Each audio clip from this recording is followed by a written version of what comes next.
علماء ذویل احترام، خصوصیت کے ساتھ گلے گلزار اشرفیت، حاضرین اہل سنت و جماعت، السلام علیکم ورحمۃ اللہ وبرکاتہ۔ الحمدللہ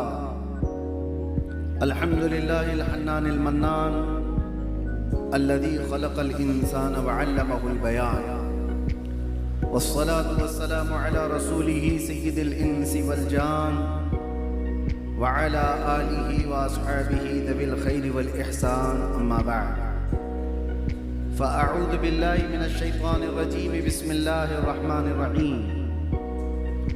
لقد جاءكم رسول من أنفسكم عزيز عليه ما عنتم حريص عليكم بالمؤمنين رؤوف رحيم۔ قال الله تعالى: إن الله وملائكته يصلون على النبي يا أيها الذين آمنوا صلوا عليه وسلموا تسليما۔ اللهم صل وسلم على سيدنا محمد تنحل به العقد وتنفرج به الكرب وتقضى به الحوائج وتنال به الرغائب وحسن الخواتم ويستسقى الغمام بوجهه الكريم وعلى آله وصحبه في كل لمحة ونفس بعدد كل معلوم لك، صدق الله مولانا العظيم۔ اس کا ایکو بند کر دو۔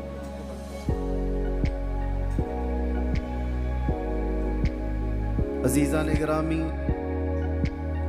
حاضرین محفل میلاد مصطفیٰ،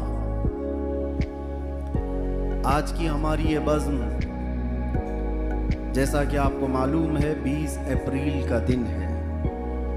شمسی تاریخ کے اعتبار سے کائنات کے آقا و مولا روحی فدا محمد رسول اللہ صلی اللہ تعالی علیہ وسلم کے اس کائنات پہ جلوہ فگن ہونے کی تاریخ ہے۔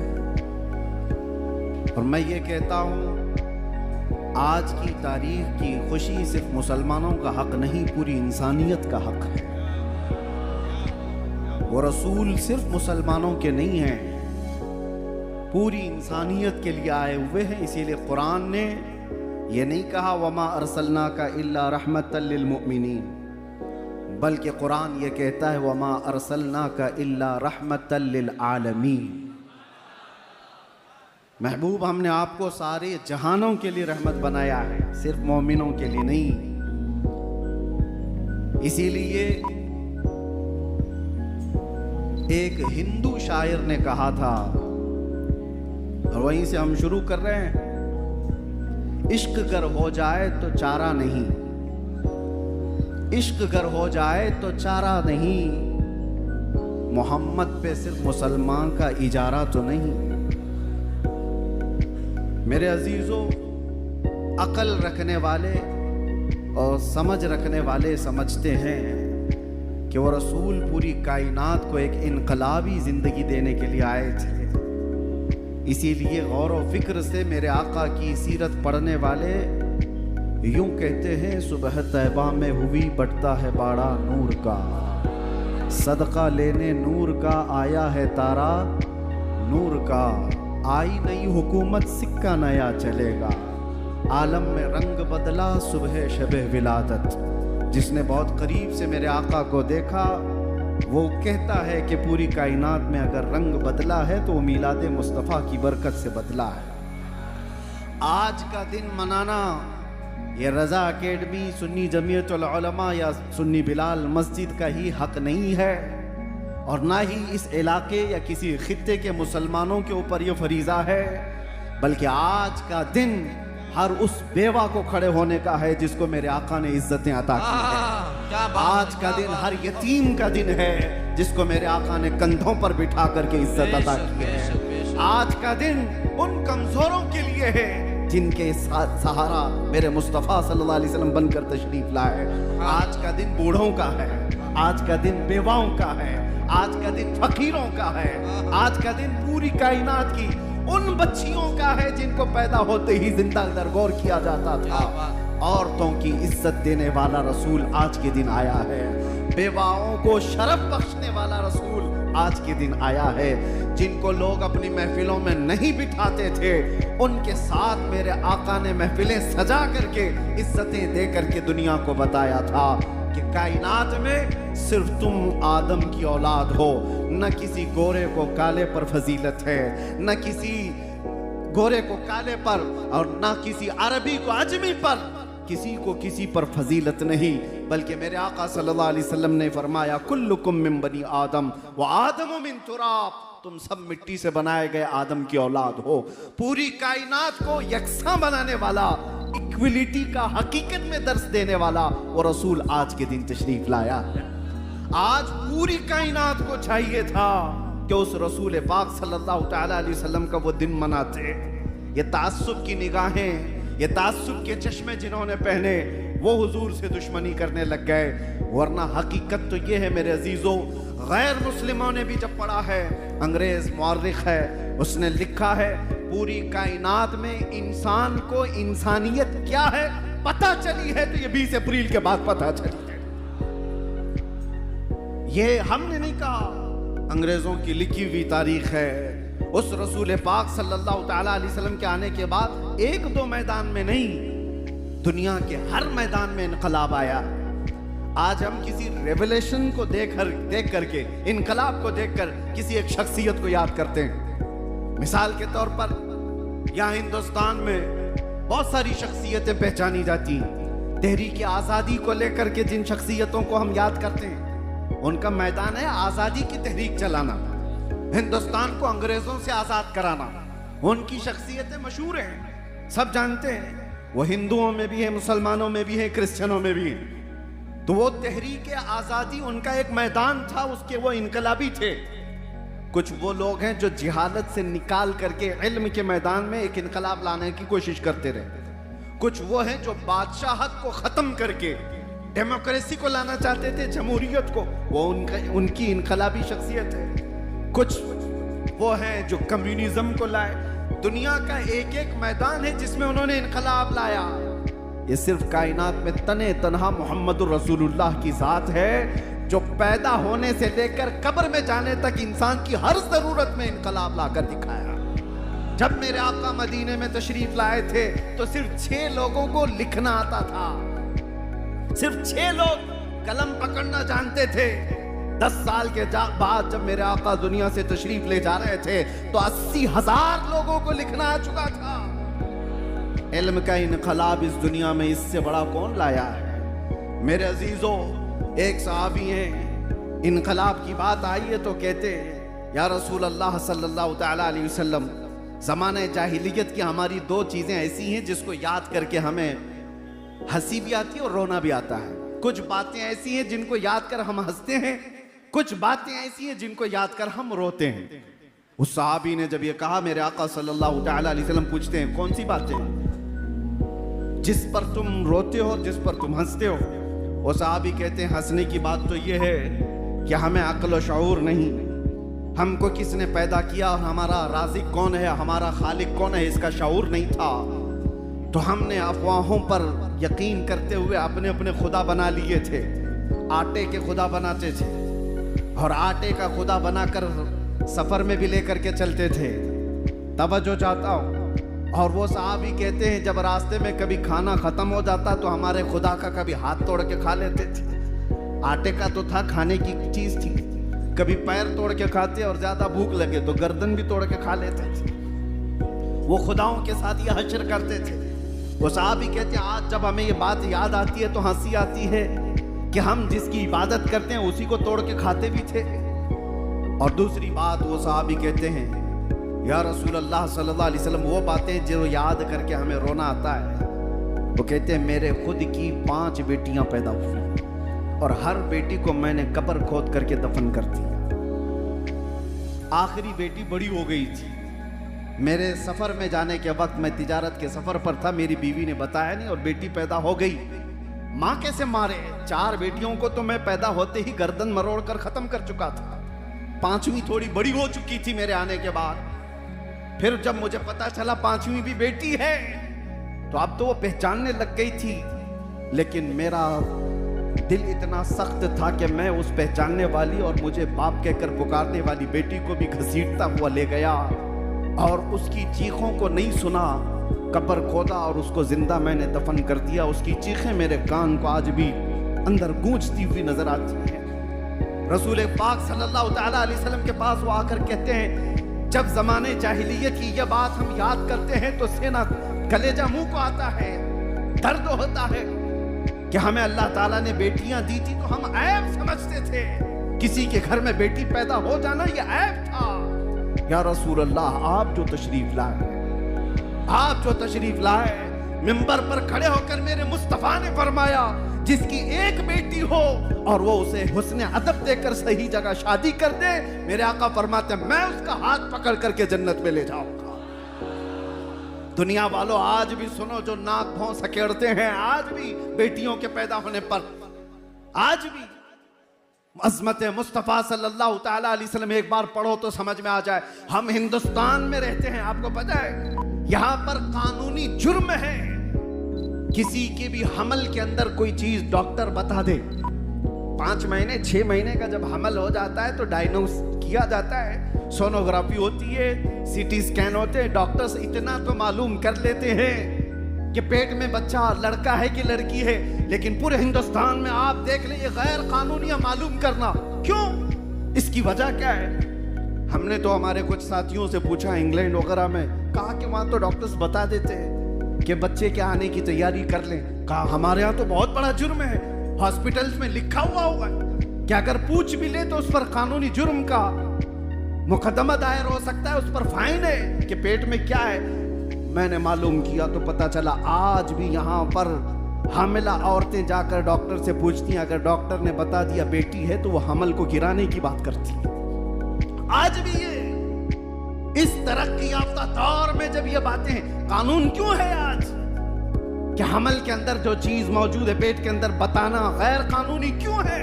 اس لیے کہ آج بھی وہ مانسکتا کے لوگ موجود ہیں جو پیٹ میں بچی کو پاتے ہی 5 مہینے اور 6 مہینے کا حمل ابورشن کرا دیا جاتا ہے، گرا دیا جاتا ہے۔ اور آج سے 1400 سال پہلے اس نحوست کو میرے آقا نے قدموں سے رون دیا تھا۔ اور ایک نہیں، آپ کو یہ بھی میں بتاؤں، رسول کریم صلی اللہ تعالیٰ علیہ وسلم کے لیے ایک بڑے دانشور نے کیا خوب کہا، حضور بیٹوں کے بھی باپ ہیں، حضور بیٹوں کے بھی باپ ہیں، لیکن بیٹیوں کے باپ رہنا سنت، بیٹوں کا باپ ہونا سنت، ہونا اور رہنے میں فرق ہے۔ حضور بیٹوں کے باپ تو ہوئے، لیکن سارے 3 بیٹے میرے آقا کے پیدا ہوئے اور بچپن میں انتقال کر گئے، لیکن بیٹیاں 4 ہوئیں اور چاروں جوان ہوئیں، اور چاروں جوان شادیاں بھی ہوئیں۔ تو حضور کی سنت یہ بتائی گئی بیٹیوں کا باپ رہنا سنت۔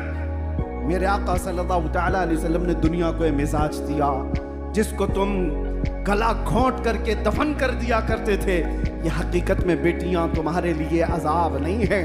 ایک بار میرے آقا کسی جگہ سے گزر رہے تھے، ایک صحابی کہتے ہیں رات کا وقت تھا، ایک گھر پر بہت تیز روشنی آسمان سے اترتی دکھ رہی تھی۔ یہ وہ روشنی ہے جو صاحب بصیرت دیکھتے ہوں، آسمان سے کسی خاص گھر پر ہی نور کا اترنا، روشنی کا آنا دیکھا جا رہا تھا۔ اس صحابی نے کہا یا رسول اللہ صلی اللہ علیہ وسلم، اس ایک گھر پر یہ روشنی کا منظر کیسا دکھتا ہے؟ میرے آقا نے کیا فرمایا، جاؤ اس گھر والوں سے معلوم کرنا، 2 میں سے کوئی ایک چیز ہوگی اس گھر کے اندر، 2 میں سے ایک چیز ہوگی، یا تو کسی یتیم بچے کی پرورش ہو رہی ہوگی یا آج ہی ان کے گھر میں بیٹی کی پیدائش ہوئی ہوگی۔ صحابی کہتے ہیں جا کر معلوم کیے تو ان کے گھر میں بیٹی کی ولادت ہوئی تھی۔ یہ رحمت عالم صلی اللہ تعالیٰ علیہ وسلم نے بتایا۔ آج ہندوستان میں فخر کے ساتھ کہتا ہوں ہم اس رسول کے شیدائی ہیں جس نے عورتوں کو وہ بلند مقام دیا، 1400 سال کے بعد بھی تم ناک رگڑ کر کے بھی اپنی بہنوں کو اس مقام تک نہیں پہنچا سکتے۔ آج کے زمانے میں پھر میں کہتا ہوں یہ کتے ہیں جو عورتوں کی عزت کی بات کرتے ہیں، کوئی اپنی بہن کو آج عزت دینے والا نہیں۔ یہ وہ ترقی یافتہ دنیا ہے جہاں آج بھی ایپسٹین فائل کھولے جا رہے ہیں۔ عورتوں کی عزت پر ڈاکہ ڈالنے والے اگر عورتوں کی عزت کی بات کریں تو یہ شرم کی بات ہے۔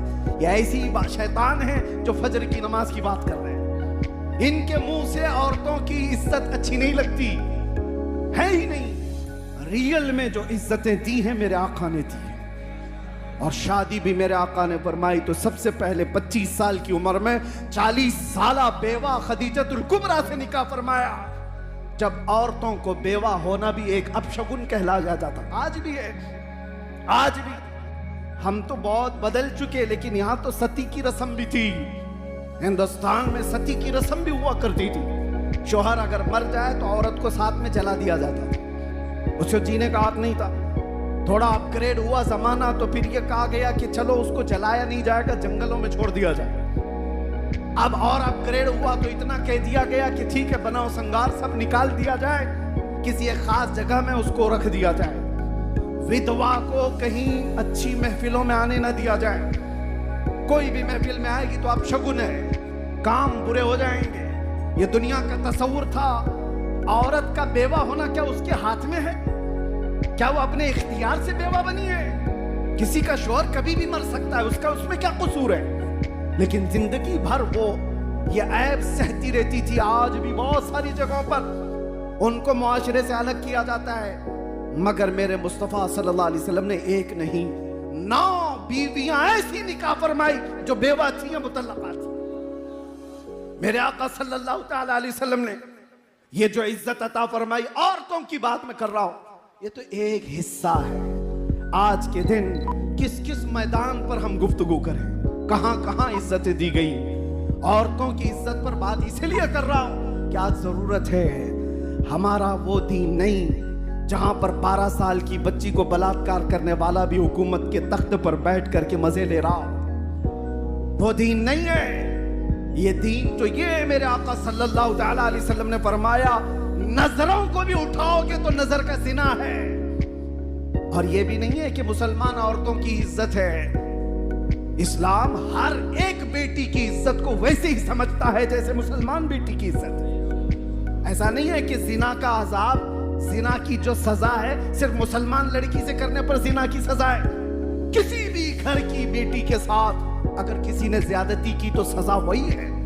وہ چاہے ہندو کی بیٹی ہو, چاہے وہ یہودی کی ہو, چاہے عیسائی کی بیٹی ہو. یہ اسلام ہی ہے جو ساری بیٹیوں کو ایک سمان دیتا.